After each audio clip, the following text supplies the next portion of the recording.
Des étincelles jaillissent soudainement dans l'obscurité et en une fraction de seconde, une épaisse fumée toxique envahit l'espace. Les flammes naissantes menacent de tout faire exploser. Au ralenti, c'est la paralysie totale, les serveurs s'éteignent, les chaînes de montage s'arrêtent net, les panneaux solaires lâchent le réseau. Ça a l'air dramatique dit comme ça, mais c'est une réalité industrielle extrêmement courante. La bonne nouvelle, c'est que la technologie moderne a de quoi riposter. Et c'est exactement ce qu'on va décortiquer ensemble. Une phrase résume d'ailleurs parfaitement l'urgence de la situation. Un simple court-circuit peut détruire une armoire électrique entière en quelques secondes. C'est aussi brutal que ça. Un composant qui surchauffe en silence, un câble un peu mal serré, c'est toute une infrastructure critique qui part en fumée. Il faut bien comprendre que ces armoires électriques, ce sont des espaces ultra confinés, très denses et bourrés de matériaux inflammables comme des plastiques. Quand le feu prend là-dedans, ça s'emballe à une vitesse folle. On n'a pas de minutes pour réagir, on a à peine quelques secondes avant que la situation ne devienne totalement hors de contrôle. On parle d'un véritable effet domino et il est absolument catastrophique. Déjà, la propagation du feu est fulgurante le long des chemins de câbles. Ensuite, on a le dégagement de fumée hautement toxiques qui viennent corroder même l'électronique qui n'a pas été touchée par les flammes. Le résultat, des machines industrielles valant souvent des millions complètement détruites et des pertes financières massives liées surtout à l'arrêt total de la production. Mais le pire, ça reste le danger humain. Intervenir manuellement sur ce genre d'incendie expose n'importe quel technicien à un risque mortel d'électrocution. C'est pour toutes ces raisons que les méthodes d'extinction classiques échouent lamentablement ici. Avant d'aborder la solution, faisons un petit rappel sur le terrain de jeu, le fameux RAIDIN.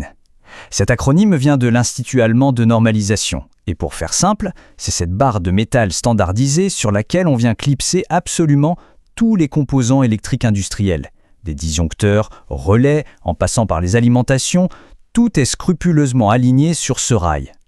C'est littéralement la colonne vertébrale physique de toute l'installation. Et c'est là que l'histoire de notre technologie d'extinction devient passionnante. Parce que ça ne sort pas de nulle part. Ça a commencé dans les années 80, avec les secteurs militaires et aérospatial qui cherchaient désespérément un moyen d'éteindre des feux dans des zones confinées, sans utiliser la moindre goutte d'eau ni de gaz sous haute pression. Ensuite, dans les années 90, la technologie a fait son chemin vers les salles de serveurs et les télécommunications. Et aujourd'hui, dans les années 2020, c'est devenu le standard absolu pour protéger nos immenses parcs solaires et nos data centers hyper connectés. C'est le fruit de décennies d'ingénierie critique.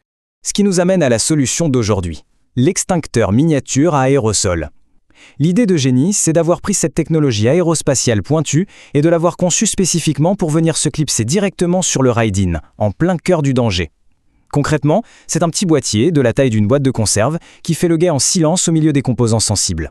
C'est un dispositif 100% autonome, capable de surveiller, de détecter et d'étouffer un départ de feu directement à la source, sans absolument aucune intervention humaine.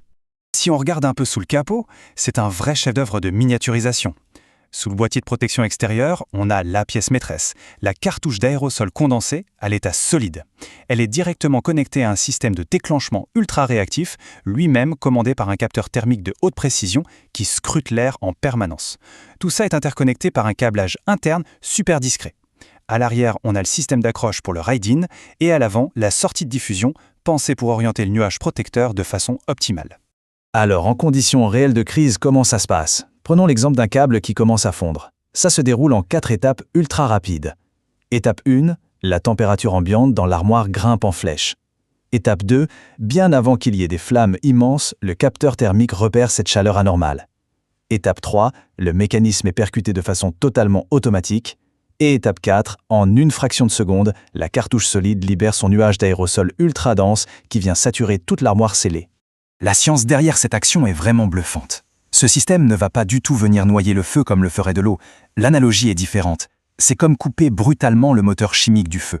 Le nuage d'aérosol va littéralement se lier aux molécules responsables de la combustion pour bloquer la réaction en chaîne, tout en refroidissant l'espace et en réduisant la quantité d'oxygène localement.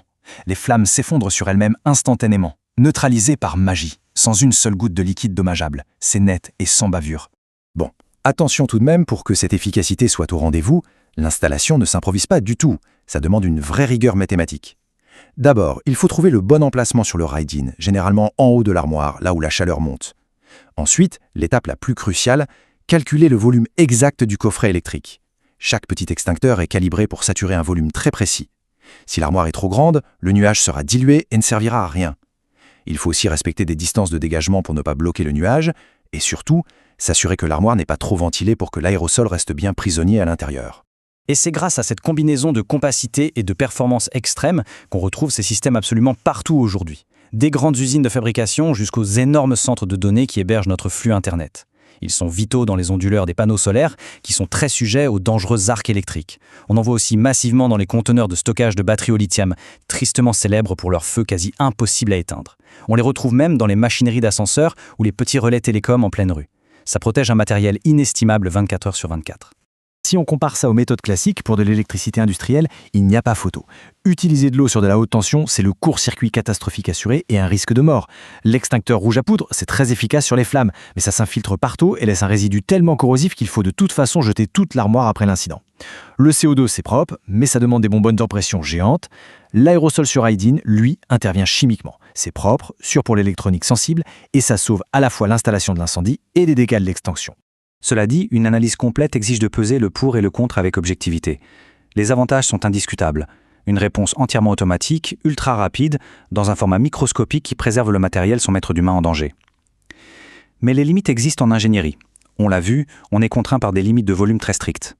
De plus, la cartouche chimique n'est pas éternelle. Elle demande une vérification de routine, un remplacement après quelques années, et elle reste très sensible si l'environnement direct subit des températures ambiantes vraiment extrêmes.